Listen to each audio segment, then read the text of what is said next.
Oi gente, meu nome é Stephanie, bem-vindos ao meu canal. Tem muito tempo que eu não faço vídeo, eu espero que eu ainda saiba fazer isso, mas eu precisava vir aqui trazer atualizações para vocês. Nesse meio tempo, o que aconteceu, se tive mudança, se engravidei, e aí a resposta adiantando já é ainda não, mas eu creio que está pertinho. E aí, houve algumas mudanças nesse meio de caminho e eu preciso atualizar vocês com relação a isso, então vamos lá. O último vídeo que eu fiz aqui pra vocês foi justamente dizendo que a gente finalmente tinha chegado no diagnóstico e algumas respostas e no tratamento que a gente ia passar a conduzir a partir dali, com essa resposta que a gente tinha chegado das células NK alteradas, citotóxicas, ali no útero, a partir da biópsia do endométrio. Os vídeos que eu tô postando a partir de agora vão ser na sequência da linha cronológica, então situando vocês no espaço-tempo, a gente tá agora voltando em agosto de 2024. O início ali de 2024 foi marcado justamente por essa investigação bem intensa, que eu fiz milhares de exames e tudo mais, com um especialista em reprodução humana, porque os médicos obstetras normais não têm a competência e conhecimento necessário para auxiliar uma mulher que já teve 2 perdas gestacionais, que é nova. Então, assim, a gente foi para o especialista e aí a partir dali a gente teve respostas e agora a gente chegou em um tratamento. Em julho, eu tratei com antibiótico a endometrite. Tanto eu quanto meu marido tomamos o ciclo de antibiótico, 3 antibióticos que a gente fez. E aí, em agosto, a gente estava liberada para tentar após a menstruação ali daquele ciclo que foi utilizado antibiótico. Isso é importante porque parece que o uso do antibiótico pode causar algumas alterações em caso de gravidez, então a gente não tentou naquele mês. Em agosto a gente estava liberado. Qual foi a orientação do médico? Olha, vamos fazer ultrassom seriado para você acompanhar a sua ovulação certinha. Isso significa que eu vou fazer uma ultrassom no 10º dia, 12º dia, 14º dia, até a gente pegar a ovulação acontecendo e o corpo lúteo sendo formado. Aí, ok, fechamos aquele ciclo de ultrassons em série, pra gente ver o dia certinho da ovulação e você conseguir planejar ali o namoro programado. No momento que eu fui liberada para tentar no mês de agosto, eu já comecei o uso do corticoide, que era aquele protocolo, o uso de corticoide e o uso de progesterona.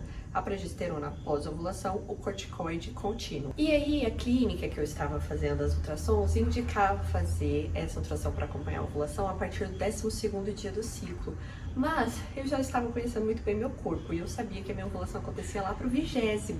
Eu falei, bom, se o plano libera 3 ultrassons para fazer essa ultrassom seriada, eu não posso começar no 12º dia, porque senão ele vai querer marcar no 12º, que está no 15º e no 17º, 18º, ele não vai pegar minha ovulação. Então eu vou marcar no 16º dia a primeira ultrassom. No dia anterior da ultrassom, ou seja, 15º dia do meu ciclo, eu senti uma dorzinha do lado esquerdo, que parecia uma dorzinha de ovulação, mas eu nunca sentia do lado esquerdo, era só do lado direito que eu sentia essa dorzinha da ovulação, bem característica, que parece às vezes uma apendicite, mas que passa rápido e que não é uma dor absurda, então não é apendicite, é só uma dorzinha de ovulação. E eu senti isso no finalzinho do dia ali do lado esquerdo, eu falei, será? Cheguei a fazer teste de tirinha de fertilidade ali, que mede o LH, só que ele mede o pico, e o pico acontece antes da ovulação. Então, se eu estivesse ovulando naquele momento, realmente a tirinha não ia adiantar muita coisa, que foi o que aconteceu. A tirinha não deu positivo, mas isso não significa que necessariamente eu não estivesse ovulando. Talvez eu já tinha perdido o pico, já estava realmente ovulando naquele momento. E aí, naquele dia, a gente namorou, no final do dia, e eu fiquei assim, será? Eis que 16º dia fazendo a ultrassom, o médico disse, olha, você já ovulou. E ele ficou chateado, preocupado, porque era para ser a primeira ultrassom, para dizer, olha, daqui 2, 3 dias você vai ovular. E eu já tinha ovulado. Aí eu virei assim, doutor, foi no lado esquerdo? E ele, sim. E eu sabia, eu tô conhecendo meu corpo? Ah, garota, você tá demais. E aí eu fiquei assim, Jesus, obrigada, Senhor, porque eu não queria ter que passar por esse processo de fazer as ultrassons de série, saber exatamente o dia que eu tô ovulando, ter que falar com meu marido e a gente namorar programado ali e tal. E eu não queria ter que passar por isso. Aí eu falei, Deus é muito bom, eu não vou passar por isso, vai dar tudo certo, eu vou engravidar de primeira, não vou precisar de passar por tudo isso. Ai, testemunho maravilhoso.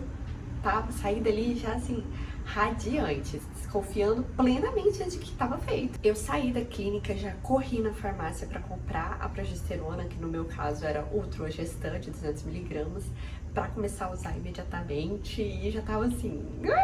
E aí comecei.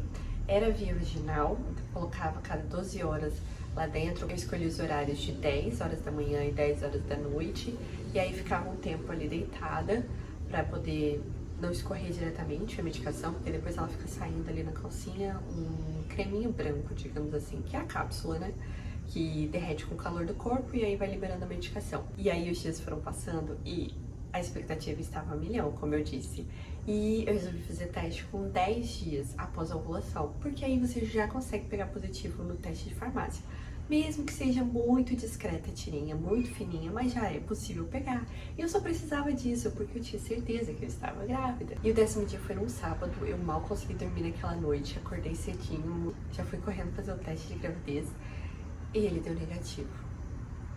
E aquele final de semana a gente tava lotado de programações, de coisas da igreja e tal, tinha uma conferência acontecendo e eu faço parte da liderança, então eu dei uma choradinha, mas guardei aquela informação no bolso e fui viver, fui acontecer, porque o resto do planeta precisava de eu agindo ali e não dava pra eu só ficar com o meu sofrimento. E aí, quando o final de semana acabou, no domingo à noite, eu dei uma leve desabada. Foi bem ruim. Eu realizei, né, mentalmente, internamente, que tinha dado negativo, que toda aquela história que eu tinha contado pra mim mesma, de que ia dar tudo certo, de que a gente não ia precisar passar por esse processo difícil de ter que fazer as ultrassons e namorar de forma programada, sem ser uma coisa assim espontânea, e usar a medicação e fazer teste no dia exato. A minha historinha foi por água abaixo, a minha expectativa ruiu. E eu chorei muito naquele domingo à noite, sozinha, tentando me recompor. Não consegui, eu simplesmente não conseguia parar de chorar. Tinha mais de meia hora que eu tava no quarto escuro, tentando dormir e não parava de chorar, e a cabeça a milhão. E aí eu mandei mensagem pro meu marido falando: amor, por favor, vem aqui, eu não tô conseguindo dormir. E aí ele chegou, eu estava aos prantos, e aí ele ficou me abraçando e me acolhendo, até eu conseguir me acalmar, e precisou de mais algum tempo ali pra eu conseguir me acalmar, me recompor e finalmente ir dormir para começar mais uma semana e pensar, ok, o que a gente vai fazer a partir disso? E aí eu fiz teste no 11º dia, no 12º dia e todos negativos e eu, ok. Então, o que eu faço agora? Eu tenho que parar a medicação para poder menstruar? Como é que vai acontecer? Porque faltou um pouco de informação do médico acerca dessa parte. Então, eu perguntei para a secretária, mas eu acho que ele estava viajando em alguma conferência e tal, um congresso. E ele acabou não me respondendo e eu fui pro Google, fui pro ChatGPT e falei, tá, eu sou bióloga, eu sei como é que funciona o ciclo menstrual. Se eu não parar de usar progesterona, não vai menstruar. E se eu não menstruar, não vai começar um novo ciclo pra gente poder seguir adiante com o tratamento. Então tá, vou parar o uso da progesterona. E aí eu parei. E 3 dias depois a menstruação veio, porque tem esse intervalo, né, de parar o uso da medicação e o corpo entender a sinalização. Isso leva de 1 a 5 dias, então com 3 dias eu menstruei e reiniciamos o ciclo. E nesse meio do caminho eu falei, ok, bora recomeçar, vamos seguir a dieta da nutricionista, vamos fazer o que cabe a mim e vai dar tudo certo. Tava fazendo os alimentos de cada fase certinha, os chás, as sementes. E aí nesse 2º mês, acompanhando com o ultrassom, a gente viu que o namoro ia ter que acontecer no final de semana, a partir das ultrassons que a gente fez naquela semana anterior. E eis que eu e meu marido estávamos gripados. E aí a gente tinha que namorar, independente, e ele tava com o corpo meio ruim, tava resfriado, então o nariz tava congestionado, espirrando, tossindo, escorrendo coisa. E a gente teve que namorar porque a gente tinha que cumprir a obrigação, porque a gente queria engravidar logo, porque a gente tinha que fazer as coisas, porque eu tava usando a medicação. Então assim, não tinha nem muita opção, eu tinha que fazer. E foi ruim, sabe? Nesse sentido dessa pressão, dessa obrigação. Não foi legal, não foi bacana pra nenhum dos dois.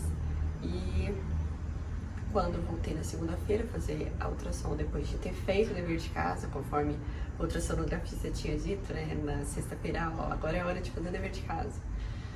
Ele viu que tinha ovulado, mas não formou corpo lúteo bonitinho.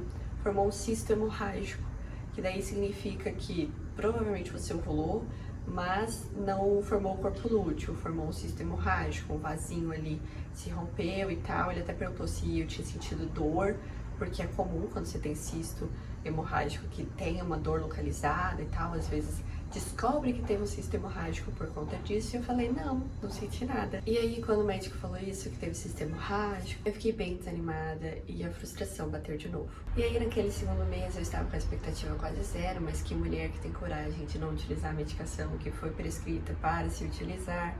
Então eu continuei usando a progesterona, mesmo achando que não tinha dado certo. E a progesterona é um pouco cara, então assim, é tudo meio frustrante. A esperança é o último que morre. Fui fazer o teste de gravidez, ele deu negativo de novo. Eu já estava esperando que fosse isso, mas continuei me frustrando. E aí, naquele segundo mês, com as expectativas frustradas de novo, eu comecei a ficar muito mal. Antes de fazer o teste de gravidez mesmo, eu tava estranha, tava me sentindo sem perspectiva, sem esperança pro futuro, não só para aquele ciclo, pro futuro todo, como se nunca fosse dar certo, como se eu fosse todo mês dar negativo, como se todo mês eu fosse gastar com corticoide, com progesterona, fazendo tudo certo e ia dar errado, e não ia dar certo, e eu nunca ia ter meu bebê, e era só isso que passava pela minha cabeça, uma desesperança total. E os dias que nem que hoje tá um belo dia de sol, eu via todos os dias cinza. E eu fiquei preocupada, eu achei aquilo estranho, eu nunca fui assim. E eu comecei a pedir ajuda. Eu falei, marido, meu amor, eu preciso de ajuda, eu não tô bem, eu preciso de ir no psicólogo, isso não tá normal, eu não consigo viver mais tempo com a cabeça funcionando desse jeito, não funcionando, no caso. E eu cheguei até a fazer uma consulta com o psicólogo naquela época, e aí foi boa a consulta, deu algumas instruções e tal, mas um pouco depois eu percebi assim, que provavelmente era por conta da medicação, porque no instante que eu parava, que a menstruação descia e que eu ficava ali 15, 20 dias sem usar progesterona, minha cabeça estava normal. Era só quando eu começava a progesterona que ela dava essa bugada nas duas vezes. Aí eu falei, não vou usar mais então, não consigo lidar com isso. E eu falei, eu não vou fazer mais esse tratamento, eu não vou fazer mais as ultrassons, eu não vou usar mais corticoide, eu não vou usar mais progesterona, eu não vou fazer namoro programado, eu não quero saber disso. Se precisa fazer isso pra ter, eu não vou fazer. Vamos ter que dar outro jeito, vamos ter que arranjar outro jeito, porque assim não dá. Assim, eu com certeza, eu absolutamente não consigo seguir. E aí depois eu descobri que realmente a progesterona em algumas mulheres pode levar a esses sintomas que simulam uma depressão, como se fosse uma depressão quimicamente induzida. E aí depois disso eu peguei um leve traumazinho da progesterona e eu nunca mais utilizei. O corticoide, não senti nenhum sintoma, por exemplo, inchaço, que costuma acontecer, não senti. Não sei se é por conta da dose, que não era tão alta, mas o corticoide eu não sentia nada. O meu relato é um pouco catastrófico com relação à progesterona, mas lembrem, é o meu relato. Hoje, avaliando assim, em retrospectiva, eu acho que eu tenho um pouco de TPM, que é um transtorno disfórico pré-menstrual, não é diagnosticado, mas o tanto de TPM que eu tenho não é normal, e aí provavelmente então eu tenho uma questão de desequilíbrio hormonal e afetar o emocional um pouco maior. Então, não estou dizendo que mulheres que precisam usar progesterona para engravidar vão ter os mesmos sintomas que eu. Conheço muitas que não têm. Então, eu só estou trazendo o meu relato pessoal e particular, tá? Da mesma forma como o corticoide não me levou inchaço, isso também é particular meu. E aí, quando eu desisti do tratamento, essa coisa toda, o problema maior foi que eu chutei o balde. A gente tentou em agosto, tentou em setembro, e aí no final de setembro, depois de pegar mais um negativo, eu chutei o balde de tudo. E aí, se eu tava fazendo a dieta certinha, o uso das sementes, dos chás, atividade física, eu parei com tudo e falei, quero nem saber, que se lasque. E só fui juntar o balde que eu chutei, porque uma hora a conta chega, só em janeiro, porque a conta bateu a porta. Mas isso é tema para outro vídeo. A gente vai falar da minha endometriose, que não foi muito falada pelo meu médico anteriormente. E trazendo daí uma perspectiva não tão pessoal, mas sobre o método em si, o uso de ultrassom seriada para rastrear a ovulação é muito interessante para mulheres que não conhecem tanto o corpo. Eu não senti a necessidade, porque como eu relatei aqui, eu sentia dor de ovulação, eu sei perceber meu muco fértil, depois eu aprimorei utilizando outros métodos para avaliar a ovulação, além de teste de tirinha de fertilidade. Atualmente eu uso a temperatura corporal basal para avaliar meu ciclo todo, não só a ovulação, para ver se minha fase lútea está saudável, por exemplo. Então, mulheres que não conhecem tanto o corpo, que querem garantir que estão conseguindo fazer o namoro na época certa, a ultrassom seriada é muito interessante. E é muito possível que você possa pedir para o seu médico: olha, doutor, será que faz sentido eu utilizar essa estratégia para conseguir acertar ali melhor direitinho e tal? Então, acho que faz muito sentido. Mas não faça só por fazer. Faça pensando e observando seu corpo em conjunto com os sinais que a ultrassom vai te mostrar, certo? Até o próximo vídeo. Se você chegou ao meu canal porque você é uma tentante, eu tenho uma novidade para te contar.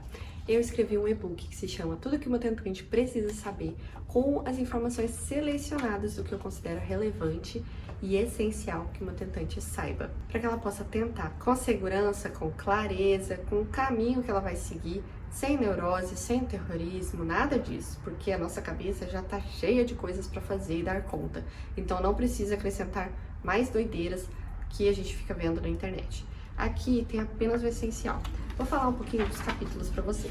No primeiro capítulo a gente tem o preparo pré-gestacional, conhecendo o próprio corpo, um ciclo menstrual saudável, tudo sobre ovulação, quando namorar, quando fazer teste de gravidez, teste negativo, teste positivo, e os primeiros passos que você deve fazer e não fazer. E também capítulos sobre perda gestacional e infertilidade, que infelizmente acometem algumas famílias. E a gente precisa falar disso também. E caso venha acontecer contigo, você estará bem informada. O e-book custa apenas R$19,90 e o link para você adquirir estará aqui embaixo na descrição e no primeiro comentário fixado. O e-book tem a opção de você imprimir, como eu fiz, ou você também acessar de forma digital. E nele eu coloquei figuras ilustrativas, coloquei gráficos, coisinhas coloridas, tudo para que você tenha clareza do assunto, possa compreender o tema e aplicar na sua vida.